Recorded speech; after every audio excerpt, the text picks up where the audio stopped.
Pemirsa, kepolisian akhirnya berhasil menangkap pelaku begal sadis yang resah ke warga Palembang. Jika pelaku ditembak mati karena ngelaku keperlawanan guna kesenpi pas nak ditangkap.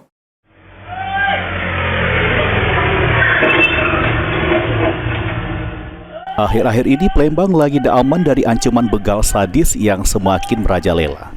Beberapa kejadian terekam kamera CCTV di sekitar TKP. Kerja keras kepolisian akhirnya membuahkan hasil dengan menangkap dua pelaku begal sadis yang sering melukai korbannya. Sikap pelaku berinisial AG ditembak mati oleh polisi karena ngelaku keperlawanan guna kesenpi pas nak ditangkap. Sedangkan sikap pelaku lagi yang sudah ketangkep bernama Rohit Kuntoro. Dari pengakuan tersangka Rohit pas diinterogasi Kanit 2 Jaratas Polda Sumsel AKP Robert Sihombing yang direkamnya dewe ini ngakui segala perbuatannya. Lanang Betato ini ngaku sedang beraksi di 9 TKP di kota Palembang. Siapa nama kau?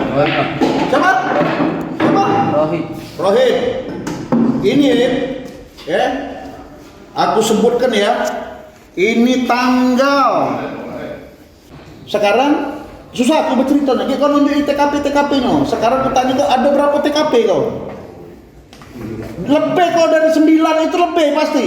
Jujur. Iya. Berapa itu? 9 Itu biar 2 tadi. Iya. Hah? Iya 9 9? Iya. Ya kita cek ya. Kita cek dulu ya. Sementara itu, Direktur Reserse Kriminal Umum Polda Sumsel, Kombes Pol Muhammad Anwar membenarkan peningkapan terhadap kedua pelaku, termasuk menembak mati salah sikok pelaku karena ngelaku keperlawanan. Namun Anwar tidak bisa nyebut ke banyak terkait pengungkapan kasus ini karena berkasnya dilimpah ke Polrestabes Palembang. Karena penanganannya banyak, LPG banyak di sana, kita limpahkan di sana untuk mempermudah jadi satu. Tapi kita backup. Ya di sana. Di video apa? Ya hanya sana.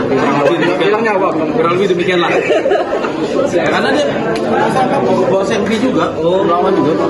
Pelan itu berapa kali TKP? Main di kepolisian lagi ngembangkan pengungkapan kasus begal ini dengan bebas sikok pelaku lagi yang masih buron. Mulyadi, PAL TV.